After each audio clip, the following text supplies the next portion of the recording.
Sveiki, norėčiau pristatyti vieną savo senesnių projektų, tai balansuojantis robotas. Pats daiktas konkrečios paskirties neturi ir buvo daugiau gaminamas kaip žaislas ir mokymosi tikslai. Taip pat prie roboto yra nuotolinis valdymo pultelis.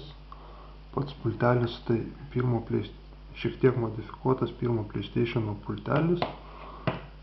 Šiuo metu viskas pajungta laidais, bet ateityje planuoju viską sukišti į vidų.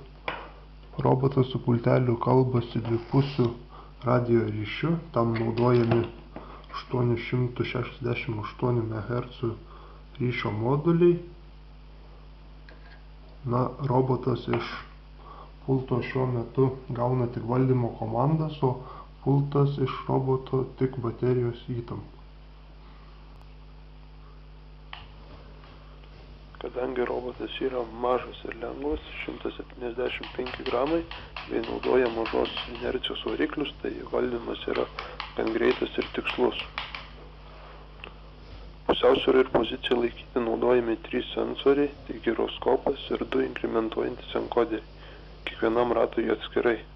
Patį robotą valdo 3 nuoseklūs PID valdikliai, 2 iš jų veikia kaskadiniu režimu ir reguliuoja roboto poziciją bei pusiausvyros tašką. Trečiasis PID valdiklis reguliuoja roboto sukimąsi aplink savo ašį.